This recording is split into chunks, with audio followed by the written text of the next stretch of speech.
Boa noite, meus amigos. É com todo o gosto que aqui estou uma vez mais para dar continuidade a este ciclo de palestras. E hoje, como se recordam, este ciclo de palestras é dedicado à codificação básica, aquela que foi feita por Kardec, ok? Tem 5 livros, como se recordarão. Finalmente hoje chegamos ao último, já se vão ver o livro de mim desta parte. Okay. Muito bem, hoje chegamos ao último livro da codificação básica, a Gênese. Esta Gênese é engraçado, vocês reparem, 6 de janeiro de 1868, 150 aninhos fez este ano. Foi publicada, para aqueles que estão mais familiarizados com a biografia de Kardec, foi publicada um ano antes da morte dele. Ele morre em 31 de março de 1869 e esta é a última obra que ele publica em vida, no ano anterior. Ora bem, esta obra insere-se dentro daquela tripla natureza do Espiritismo, que já aqui falamos várias vezes, que é uma filosofia, é uma ciência, e da investigação filosófica e científica retira orientações para a nossa vida, para a nossa conduta, portanto, chamam-se isso consequências ético-morais. Esta obra insere-se na área eminentemente científica, ok? Mas a seu tempo vamos ver. Ora bem, para vos trazer esta informação que hoje me proponho partilhar convosco, vamos abordá-la desta maneira que aqui temos. Eu não sei se quererás tirar aqui a luz de cima, senão fico muito iluminado, ainda sou confundido com algum ser mais luminoso e eu não quero ser. Bom, obrigado. Bom, então, retomando o que vos estava a dizer, portanto, vamos tentar mais ou menos orientar a informação que vamos aqui partilhar durante esta hora que aqui estivermos a conversar sobre estes assuntos. Vamos começar por rever uma biografia do codificador. Para aqueles que nos deram o prazer de frequentarem outras palestras anteriores, vamos rever mais uma vez, essa mesma biografia. Será talvez novidade para outros que aqui estejam pela primeira vez. Depois disso, vamos olhar os porquês. Porquê é que Kardec sentiu necessidade de coligir esta obra na área científica da codificação. Depois disto, iremos então ver as questões da publicação e edição. É engraçado que, para aqueles que tiveram a oportunidade de ver palestras anteriores deste ciclo, se recordam, a última que aqui falamos foi o Céu e o Inferno. Estão recordados aqueles que cá estiveram, não é? Muito bem. E nessa, eu lembro-me de ter aqui dito que aquela obra tinha uma característica interessante, que era, ela foi atualizada depois da morte de Kardec.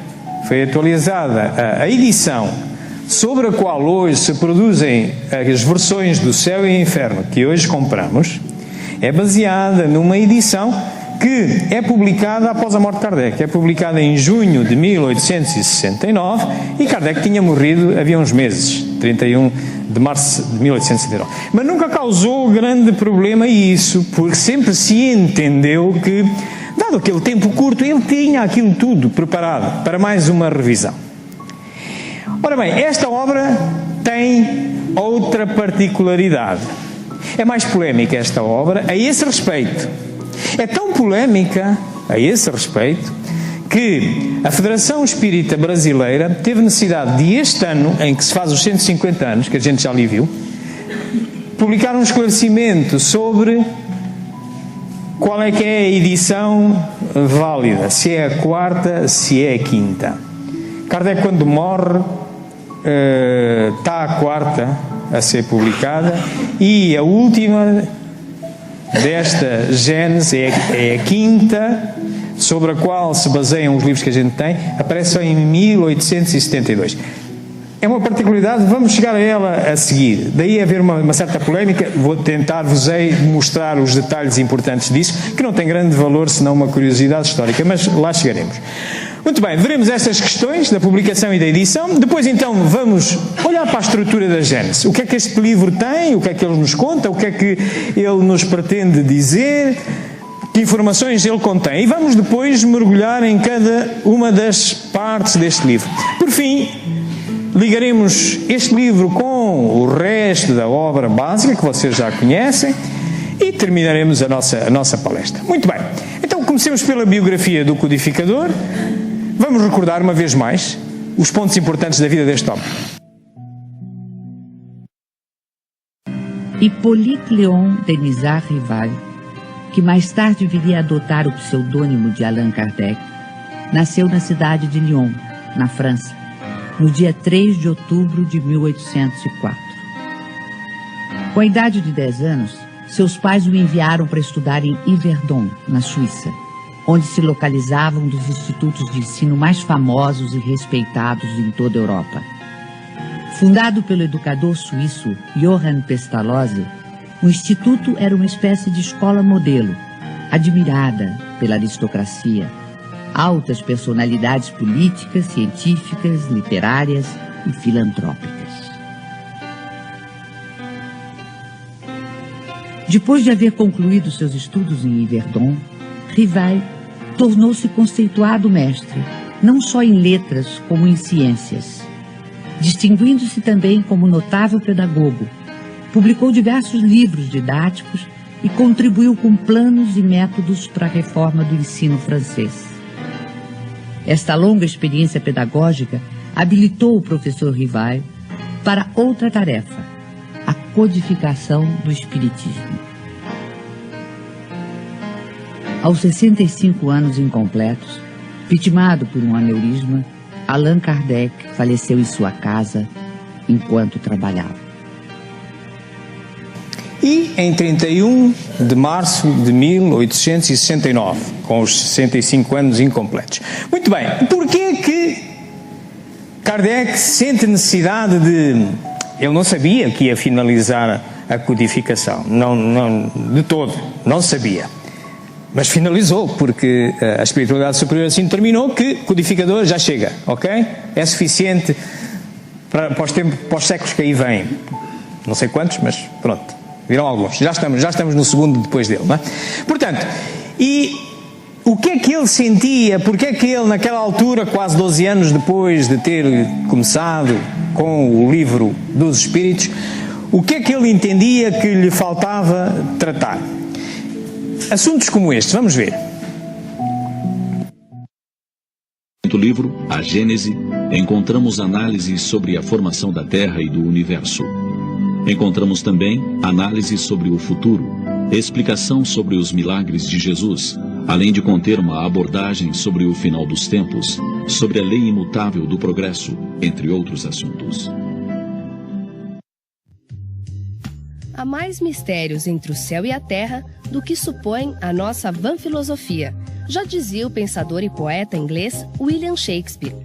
Talvez essa reflexão explique o motivo de tantas polêmicas entre as questões relacionadas às leis que regem o universo e os acontecimentos que o cercam. Afinal, qual será a verdade sobre os fatos? Entre as fronteiras da ciência e da religião, do palpável e do invisível, o livro A Gênese, os Milagres e as Predições segundo o Espiritismo, uma das 5 obras fundamentais do Espiritismo, publicado em 6 de janeiro de 1868, em Paris, por Allan Kardec. Há quase um século e meio, novas diretrizes foram traçadas para a revelação dos fenômenos que fazem parte da nossa trajetória de vida.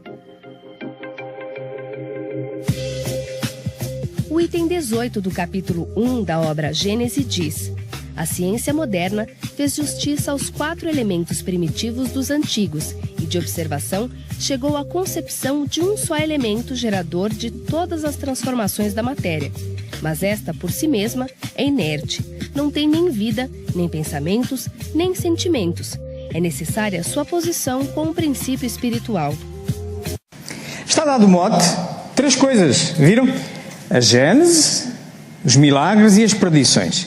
Este livro aborda estes 3 temas essencialmente, divididos em também 3 partes, como nós veremos a seguir. Como vocês se recordam, qualquer uma das obras básicas se baseia nesta outra, no Livro dos Espíritos. O Livro dos Espíritos este que contém as 3 vertentes de filosofia, aqueles assuntos que só a razão lá chega, nomeadamente as causas primeiras, Deus,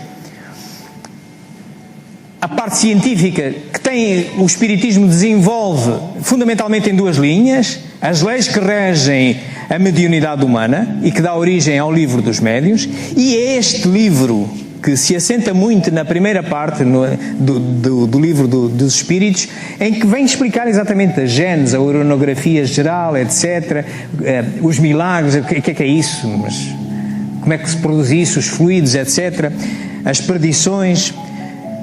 E naturalmente depois a terceira vertente, como se recordarão, é a vertente ético-moral, de que este livro tem nomeadamente a terceira e a 4ª parte, que são as leis morais e as esperanças e consolações. Esta, como estamos a ver, baseia-se exatamente, fundamentalmente, neste primeiro capítulo, que tem a ver com Deus, as causas primeiras, como é que foi feito o universo, etc., como é que foi feita a obra divina, e cá está o resto. Portanto, esta dá origem à Gênese, vai buscar a todas as outras um pouco, é verdade, vai buscar a todas as outras um pouco, mas essencialmente baseia-se no capítulo 1 do livro, na parte primeira do Livro dos Espíritos. A parte segunda, como se recordarão da nossa palestra do Livro dos Médiuns, assenta aqui. A parte terceira é o Evangelho segundo o Espiritismo, que também já aqui fizemos, baseia-se, portanto, a parte das leis morais, o Evangelho segundo o Espiritismo baseia-se nesta parte, e a última palestra que aqui fizemos baseia-se exatamente na parte da 4ª, que são as esperanças e consolações, e que vocês se recordam, nós vimos aqui da última vez. Muito bem. A Gênese é o coroamento da codificação. Nós podemos encontrar parte dela na apresentação do Livro dos Espíritos, tanto no primeiro capítulo, no primeiro livro, como na parte terminal. Allan Kardec aprofunda a sonda da investigação na gênese planetária, examinando os diferentes períodos da Terra, mas reserva uma grande parte desta obra monumental para análise dos textos mais complexos do Evangelho de Jesus. Trata-se, portanto, de uma obra monumental de ciência e de ética evangélica, na qual a lupa do discernimento do codificador penetra em profundidade a velha teologia católica, apresentando o conceito do mestre, agora numa visão perfeitamente lógica. Muito bem, e esta obra vem dar à luz realmente em 1868, e nós podemos ver isso exatamente na Revista Espírita, se repararem, na edição de janeiro de 68, lá vem, 6 de janeiro, até publicada. Isto é engraçado, que aqui, embora não se veja bem por causa da resolução que temos, mas o que aqui vem e que eu sublinhei é uma curiosidade. Tem ali o preço a que se iria vender a Revista Espírita em Portugal. Portugal, Espanha e tal, não sei quanto. Está aqui o preço. É engraçado. Se puderem consultar a Revista Espírita de 1868, de janeiro, vão lá ver, está engraçado. Aqui é engraçado. Quanto é que custava nessa altura a Revista Espírita cá em Portugal? Muito bem. Então, é assim que nasce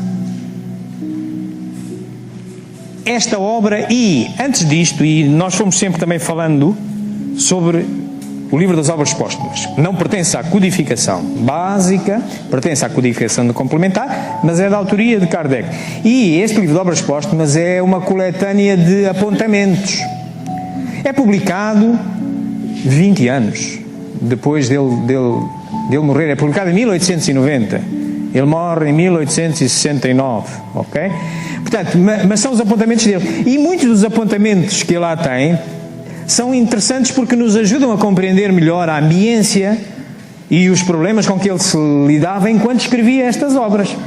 E, nomeadamente, no que refere à Gênese, repara, estamos em 1867, estamos aí a 6 meses antes da publicação da Gênese, e numa sessão mediúnica ele recebe uma comunicação espontânea e diz assim: primeiro 2 palavras com relação à obra em preparo, que é a Gênese. Como já temos dito muitas vezes, urge pô-lo em execução sem demora e apressar quanto possível a publicação. É preciso que a primeira impressão já se tenha produzido e segue depois por aí adiante. Bom, isto para dizer que se outras evidências nos faltassem para verificarmos que esta obra é uma obra a duas mãos, mão espiritual e mão física, aqui temos. Em qualquer uma das obras, vamos aos apontamentos dele que estão nas obras póstumas, encontramos sempre o que é que, do lado de lá, a mão espiritual, o que é que lhe foi sugerindo, o que é que lhe foi dito, explicando-lhe alguns porquês, dando-lhe algumas orientações. E então surge esta obra, cá está, em 1868, em 6 de janeiro de 1868, tem na altura esta configuração que aqui está, 12, tem um prefácio, tem 18 capítulos. Na altura não tem um título, estes considerandos da Gênese são um conjunto de capítulos sem estar subordinado a um título, mas são considerandos da Gênese, tem a ver com a Gênese mosaica, a ornografia, etc., a explicação dos milagres, os 6 dias da criação, a criação bíblica, enfim, tem tudo isso. Depois há aqui, e são 12 capítulos que integram esta parte. Depois há 3 capítulos que endereçam as questões dos milagres, dos fluidos, como é que se operaram os milagres de cura de Jesus e que hoje ainda se vêem ocorrer um pouco por todo lado. E as predições, mais 3 capítulos. Entretanto, esta obra, como eu vos dizia logo de início, é a mais polémica em termos editoriais, não de conteúdo, e vou-vos demonstrar porquê. Mas em termos editoriais, sim. Razões para isso. Primeiro, é a última, e como é a última, se já repararam, o Céu e o Inferno, que era a penúltima, já houve uma edição, já ele estava morto. Ok? Mas, como tinha ali já aquilo a sair, foi logo feita. No que toca a esta, ela só é publicada 3 anos depois. Mas vamos ver um bocadinho da história disto. Quando ele recebe, vem aqui em 22 de janeiro de 68, depois de ter saído a primeira edição, ele diz que, em seguida, uma comunicação do Dr. Demer deu alguns conselhos sábios sobre a Gênese. Portanto, a venda até aqui tão rápida, sem dúvida, esfriará. Foi feito um primeiro momento, creio que a 4ª e 5ª edições demoraram mais tempo a esgotar-se. Ora, e eu sublinhei a 5ª porque isto até parece quase uma predição. Realmente, nós baseamos hoje na 5ª, mas ele não viu nascer a 5ª. A 5ª nasceu só em 1872. Mas é engraçado como ele refere em 1868, ele refere a 5ª edição. Vamos então agora contornar um bocadinho desta curiosidade histórica. Naquele tempo era habitual nas editoras contratar-se 3 edições. E esta obra não foi diferente. Portanto, quando ele a publicou, tinha um compromisso editorial de 3 edições.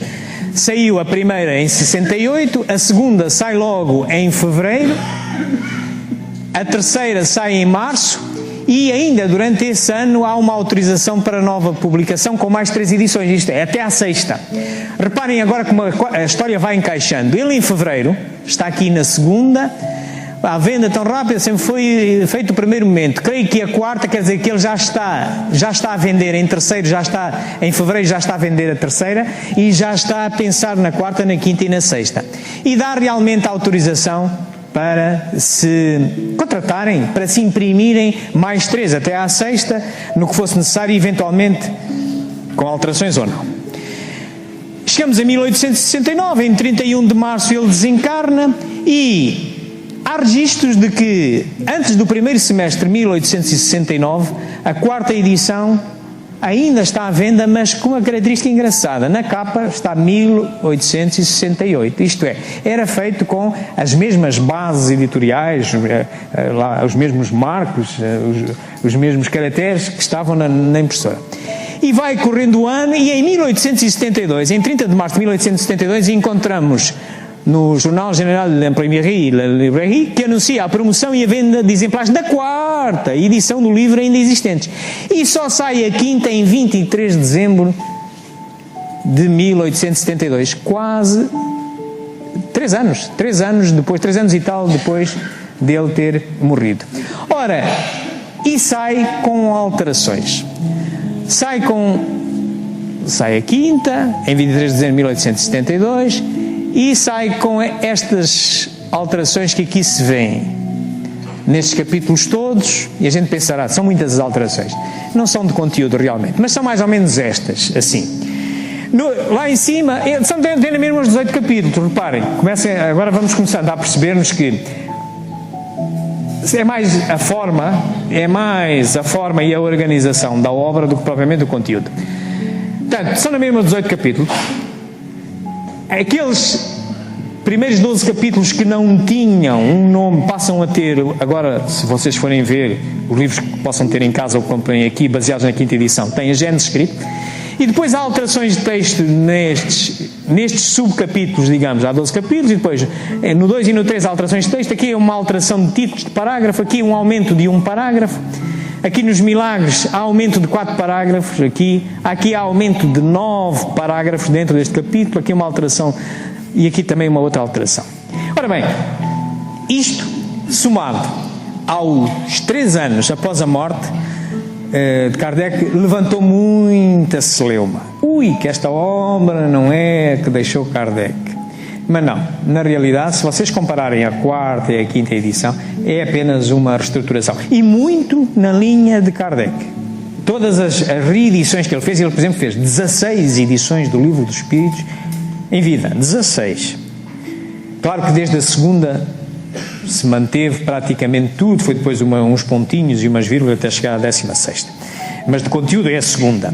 Portanto, mas Kardec tinha esta cultura de melhor, ele era pedagogo, melhor comunicar, etc. Portanto, e o que se vê, comparando a 4ª e a 5ª, realmente vêem-se estas reorganizações internas, mas o conteúdo é exatamente o mesmo. Mas isto, tanta celeuma provocou, e já lá vão 200 anos, que, como vos disse, a Federação Espírita Brasileira, neste 150º aniversário, que é este ano, teve que publicar no início do ano um esclarecimento sobre se a 5ª edição era a válida, que é aquela que está mais difundida, ou se era a 4ª. E, portanto, e na opinião da Federação Espírita Brasileira, que determinou estudos aprofundados com historiadores, comparação das duas edições, letra a letra,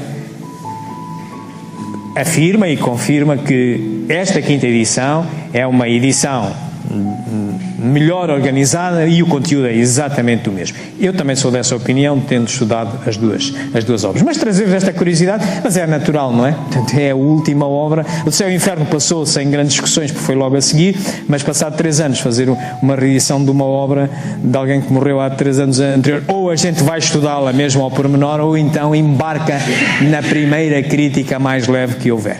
Bom, isto são características históricas e convém a gente ter estas ideias. A estrutura deste livro, já vimos que tem 3, já vimos o mote, tem 3, endereça 3 assuntos. Endereça a Gênese, o início das coisas, endereça os milagres e endereça as perdições. E isso vai dar origem a tantas partes quanto isso. Portanto, tem uma primeira introdução, depois uma parte dedicada à Gênese com os tais 12 capítulos, uma parte dedicada aos milagres com 3 capítulos e uma parte dedicada às perdições com também 3 capítulos. Eu, daqui para diante, vou-me basear na 5ª edição, que é aquela que para mim é tão fiel quanto a 4ª, está mais bem organizada e é aquela que vocês podem adquirir, que está à venda, ok? Comecemos pela introdução. Na introdução, Kardec comenta e explica o que é que este livro vai tratar, já vimos, e vamos ver isto em forma de vídeo, que é mais engraçado. Há mais de 2 séculos assistimos ao embate entre a ciência e as religiões no que diz respeito às concepções da criação do universo, da Terra e do ser humano.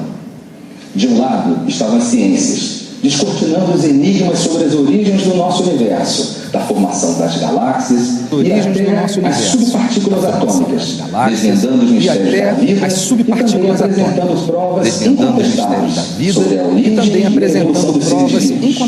Modernamente, decodificando os genomas de todas as espécies, decodificando o genoma de todas as espécies, estabelecendo de forma definitiva uma ligação evolucionária entre todos os seres do planeta Terra. E de outro lado estavam as grandes denominações religiosas, alicerçando suas crenças na criação do universo de acordo com o livro Gênesis das Escrituras Sagradas, atribuídas ao grande profeta hebreu Moisés. São o sustentáculo das ideias criacionistas. O entendimento entre essas duas concepções, das ciências e do Antigo Testamento, parecia impossível. Em pleno apogeu do materialismo e do racionalismo do século XIX, o professor Hippolyte Léon Denis, bacharel em ciências, pedagogia, discípulo de Pestalozzi, laureado pela Universidade de França, onde seus livros foram premiados e adotados, e que mais tarde adotaria o pseudônimo Allan Kardec, apresentou as luzes que permitiram a conciliação entre os livros de Moisés e as visões científicas. Em 1868, o codificador lançou a obra A Gênese, os Milagres e as Predições segundo o Espiritismo, obra que é o desdobramento principalmente da parte primeira de O Livro dos Espíritos e a parte das causas primárias. O livro A Gênese, os Milagres e as Predições segundo o Espiritismo, para otimizar o termo deste quadro, chamaremos apenas A Gênese, revela o verdadeiro sentido e o verdadeiro significado dos simbolismos contidos nos textos de Moisés sobre a criação do homem, elucidando sobre as alegorias, as figuras de linguagem, as expressões de linguagem e simbolismos nos textos de Moisés.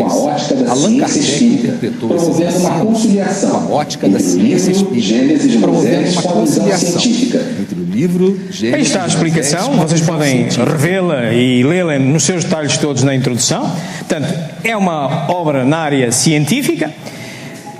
Portanto, e cá tem os 18 capítulos relativos à parte da Gênese, como é que o universo foi criado, aquelas questões bíblicas de se a criação foi feita em 6 dias e ao 7º dia o Criador descansou, aquelas coisas bíblicas, não é? Bíblicas um pouco fantásticas às vezes. Portanto, vem tudo aqui dissecado nesta primeira parte. Os milagres, os caracteres dos milagres, os fluidos, que é através deles que hoje a ciência também já o reconhece. Há muitas mais variedades do fluido universal que aquelas que se conheciam na altura de Kardec, e justifica muito daquilo que era fantástico nessa altura. Os milagres do Evangelho, ele também endereça esta questão, e na última parte ele fala na teoria da presciência, nas predições do Evangelho, e este capítulo também muito interessante, são chegados os tempos muito interessantes, sobre predições para o futuro. Bom, vamos então agora mergulhar em cada uma das partes. Vamos começar nesta primeira parte, que é eminentemente científica, ligada ao universo, à criação do universo. Vamos começar aqui no primeiro capítulo, o caráter da revelação espírita. Alerto-vos que, de vez em quando eu tenho dito aqui nas palestras que temos feito, que há nesta obra, exatamente neste capítulo, um parágrafo que é o 55, que ele diz assim: o Espiritismo como ciência segue ao lado das outras, e se em algum momento alguma das outras ciências demonstrar uma melhor verdade, o Espiritismo a adota. É aqui neste capítulo que vocês podem encontrar isto que acabei de dizer e mais a caracterização desta filosofia de base científica e consequência ético-morais. Vamos ver um pequeno resumo.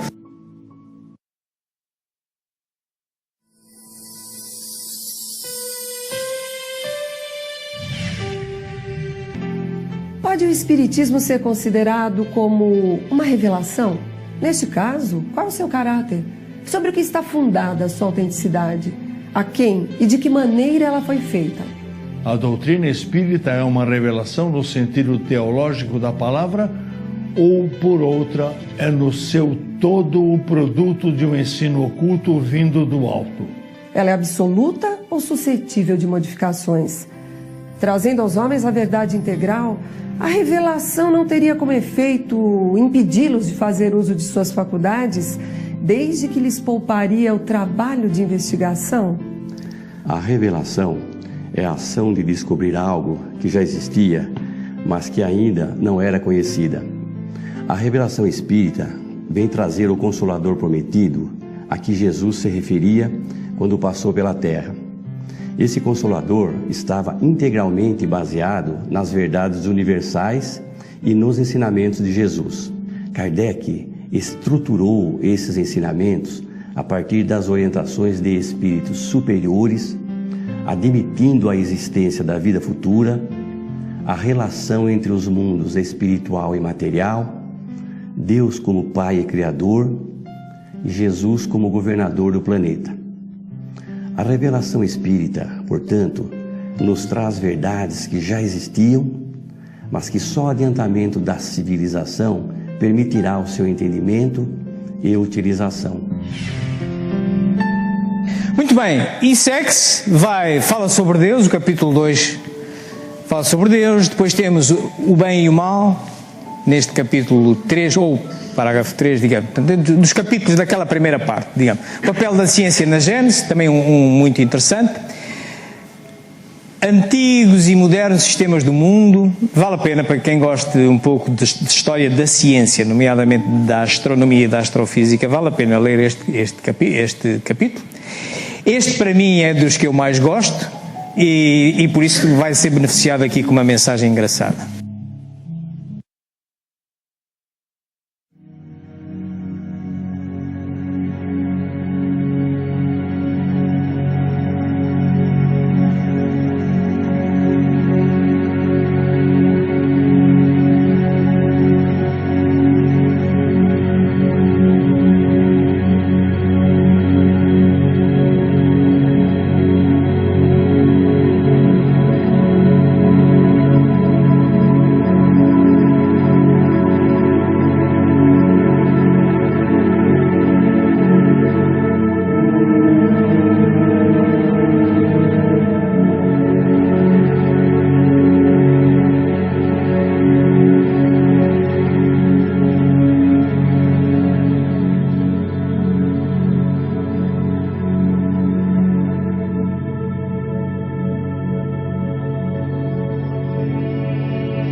Ainda conhecemos muito pouco, não é? Onde é que nós estamos? Ali? Obra maravilhosa é esta, não é? Imaginem só o Criador. Deve ser uma potência enorme. Bom, meus amigos, também lá se fala do esboço geológico da Terra. Hoje ouve-se falar em uns vulcões ali para o Havaí, etc. Vale a pena também ler isto. Teorias sobre a formação da Terra. Revoluções do globo. A gênese orgânica, que tem a ver com as pessoas, tem a ver com Darwin. Darwin e Kardec andaram ali mais ou menos pelo mesmo tempo, ok? Vale a pena ler esta parte, e quem goste do evolucionismo, ter ao lado Darwin, para entender uma série de coisas, que é muito gira, muito gira. A gênese espiritual, o princípio inteligente, afinal, como independente do espiritual e por cima do físico, e por cima dele todo Deus, também tem a sua evolução, não é? E é o espiritismo como ciência trata, já que as outras ciências se dedicam mais ao princípio material.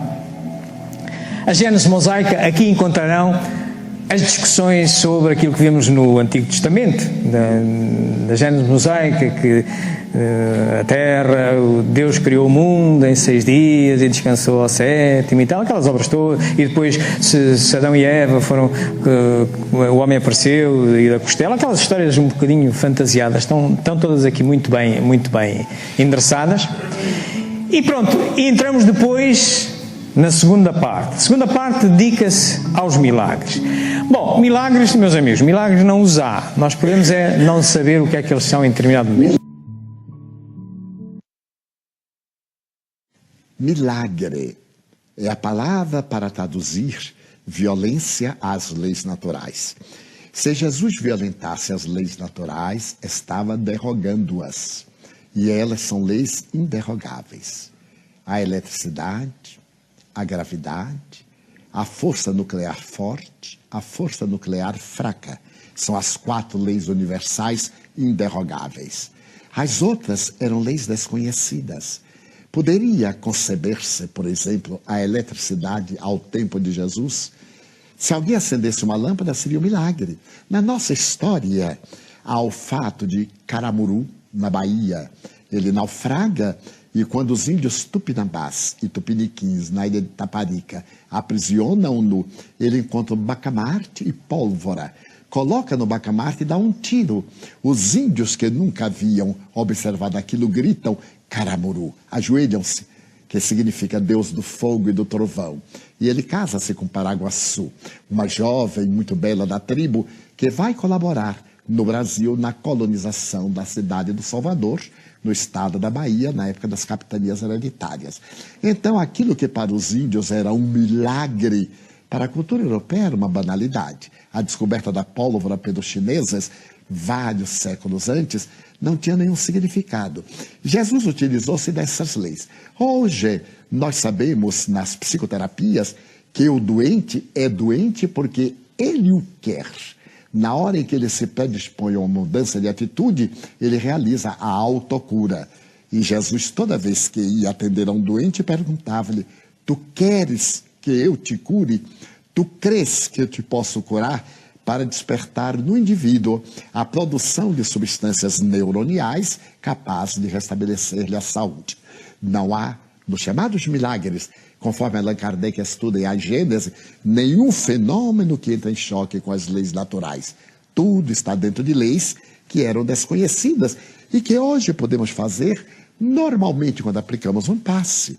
A bioenergia, quando magnetizamos a água, ou quando induzimos pela hipnose ou pela regressão de memória um paciente a voltar às experiências do passado. Fazemos a terapia. Esta história dos milagres faz-me lembrar a minha infância. Eu passei a minha infância em África, em Angola. E contava-se uma história, eu não a presenciei, mas é uma história gira que eu me ria bastante com ela. Veio um avião de Malange, eu vivia em Malange, mais ou menos no interior de Angola, num Planalto, que lá há, e havia umas carreiras aéreas, uns aviõezinhos pequeninos que iam de Malange para Luanda, para a capital. E conta-se a história, naquela altura ainda não havia sistemas sofisticados de transportar as bagagens naquelas cintas de distribuição, etc. Era tudo feito mais à mão, o pessoal embarcava nos aviões também andando pela pista e tal. Bom, e chega um avião, vindo de Malange, chega um avião a Luanda. E os encarregados de descarregarem o avião verificam que vem lá um gato morto.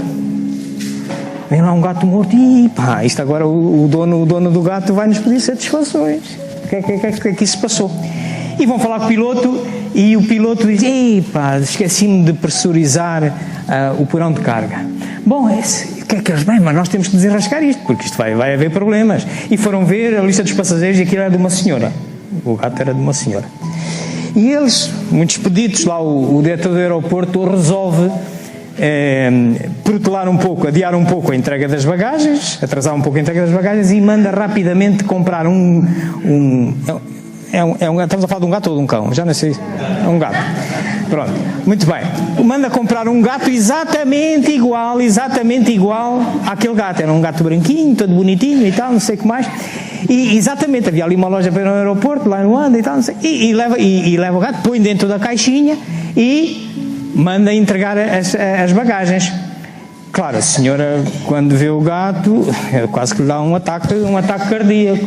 E vem o senhor do aeroporto, pois pedimos imensa desculpa, há algum problema com o seu gato? Não, este gato não é o meu, desculpa lá, mas este gato não é o meu. Mas, senhora, compreenderá que a pressurização traz estes problemas às pessoas que viajam de avião, as alterações de pressão, e a senhora não está a reconhecer o gato por causa da alteração de pressão. Essa da pressurização deve ser muito boa. É que o meu gato saiu morto de Malange e aqui está vivo. A senhora levava o gato para enterrar em Malange, okay? Em Luanda, ok? Portanto, estão a ver que há milagres e milagres, ok? Ora bem, então a última parte da Gênesis fala das predições, nomeadamente a teoria da presciência, as predições do Evangelho, e depois tem um capítulo muito interessante, são chegados os tempos, também muito giro. Vamos ver um resumo em vídeo. A Gênesis vai mais além, elucidando sobre as duas naturezas de Jesus, a natureza humana e a natureza divina. As profecias e as predições desveladas no Novo Testamento também são profundamente analisadas nessa magnífica obra. Aqui fica então o convite para que nos debrucemos sobre essa obra extraordinária, sublime mesmo, a Gênese, os milagres e as predições segundo o Espiritismo. Aqui fica o convite, meus amigos. Nestes 50 minutos que aqui estivemos a conversar, não dá para muito mais, mas ainda sobra tempo para fazermos umas perguntinhas se quiserem e podermos eventualmente pensar em debater estes assuntos em palestras individualizadas sobre algum destes assuntos. Bom, como sempre eu termino estas palestras ligando, não é? Temos vindo sempre a ligar esta obra com as outras obras. E cá está, portanto, se dentro das três vertentes do Espiritismo, cá temos o Livro dos Espíritos que abrange as três, é por isso que ela é a base de todas as outras, naquelas partes que nós já vimos. Portanto, 1857, em 1861, o Livro dos Médiuns, eminentemente na área da ciência, porque é o melhor manual de paranormalidade humana, consegue estabelecer as leis do fenómeno mediúnico, das capacidades mediúnicas conhecidas, então, bem assim como a Gênesis já viram o teor, é eminentemente científico, é a explicação de coisas que eram fantasiosas, dos milagres que não há. Milagres não há, mas podemos não saber explicar um fenómeno em determinado momento e ele ser fantástico e não ir contra a potência de quem o faz. Cristo, hoje sabe-se que os fenómenos de cura, etc., ele apenas sabia como utilizar os fluidos que nós, só hoje, passado 2000 anos, começamos a dar-lhe um toquezinho e às vezes é muito ceguinho e tem que ser com ajuda do outro lado, não é? Portanto, é uma potência enorme, mas contudo não derroga nenhuma lei divina. As leis de Deus têm essa característica, portanto são imutáveis em cada ponto, em cada espaço físico e espiritual do universo, que tem muitas casas, não é verdade? E depois lá temos, portanto, esta sendo a última, depois tem 1864 e 1865, duas eminentemente na área moral, que já vimos, o Evangelho, que se baseia na parte terceira do Livro dos Espíritos, e o Céu e o Inferno, que se baseia na parte quarta do Livro dos Espíritos, as Esperanças e Consolações. Aconselho-vos a ler esta obra. É uma obra, além de ser a última e também ser mais refinada em termos editoriais, para quem gosta de ciência, para quem não queira embarcar na primeira que lhe dizem, vale a pena. Vale a pena. Eu, para vos trazer esta informação, baseei-me na codificação básica, naturalmente. Estes filmezinhos que fomos vendo, aqui os podem encontrar nestes endereços. É uma questão de os procurarem. As obras póstumas, cá estão elas. Alguns livros de física quântica que interessa. Está muito relacionado com a Gênese, embora há tantos anos atrás. Estou a gravar esta conferência e vou colocá-la neste canal de Espiritismo JQ, para além de que a casa está também a transmitir em direto e vai disponibilizá-la em vídeo. A vantagem é que neste canal vêm-se livros desta cara deste obsessor, percebem? E ali vem na mesma.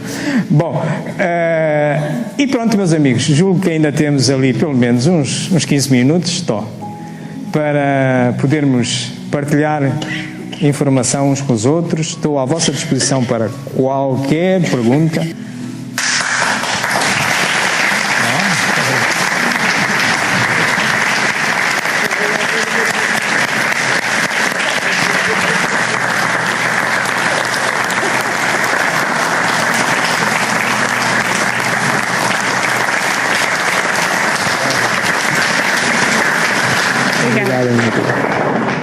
Muito obrigado. Tudo bom.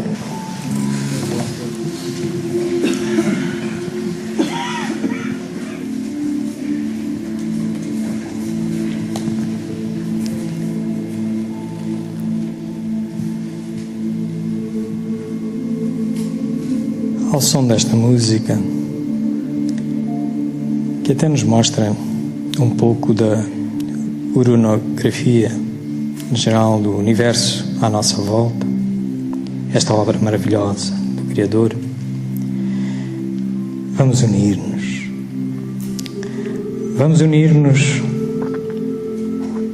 para o louvarmos por esta obra maravilhosa que tem tanto detalhe, tanta sutileza, que nos permite em todo e qualquer momento termos algo mais para descobrir, algo mais para estudar, algo mais para tornar mais inabalável a nossa fé, ainda que o preço seja o exercício da razão. Mas é para isso que Deus nos deu a inteligência. Por isso, é digno do louvor. Este ser maravilhoso criou esta realidade que é inapreensível para nós, que ora chamamos de milagres, ora passamos a compreender, ora chegamos à conclusão que a linguagem nos tinha traído, mas que sempre nos deixa a sensação de progresso, porque é da lei o progresso continuado sempre. Mas agradeçamos ao Senhor também a possibilidade de fazermos o exercício que hoje fizemos e que sempre fazemos nesta casa espírita, quando, com a razão, buscamos solução para as nossas dúvidas, para as nossas questões. Agradecemos a isso, agradecemos ao Senhor por isso, por nos permitir, neste momento em que vivemos, vivendo já com o conhecimento desta doutrina, que não existia há mais de 200 anos, não existia, mas nós, sem nenhum acaso, sem nenhuma derrogação das leis naturais, somos hoje beneficiários disso. É nosso mérito, sem dúvida, mas sejamos gratos, porque nós não a criamos, encontramos-la. Por fim, peçamos a este Criador maravilhoso, a Deus, que nos dá tudo isto, peçamos-lhe a força A força para nos conhecermos a nós próprios, derrubando preconceitos que tenhamos, lutando contra dois dos mais difíceis defeitos que ainda temos, o orgulho e a vaidade. Quantas vezes nos apaixonamos por uma verdade que temos de há longo tempo e não a queremos abandonar de forma nenhuma, mesmo que A mais B, 1 mais 1 igual a 2, enfim. Precisamos, Senhor, dessa ajuda a vencermos a nós próprios, porque é em nós que reside o maior obstáculo para o progresso. Não nos retireis, Senhor, nenhuma das provas para o nosso entendimento, para a nossa inteligência, para a nossa razão, por muito duras que sejam, porque se é da lei que a cada efeito corresponde uma causa, tudo o que nos acontece é justo, mas também é da lei que o progresso é contínuo e o Senhor é misericordioso. Assim sendo, tudo devemos encarar como uma possibilidade mais de progresso e para tal temos que sempre racionalizar a nossa fé. Bem-aja, uma boa semana a todos.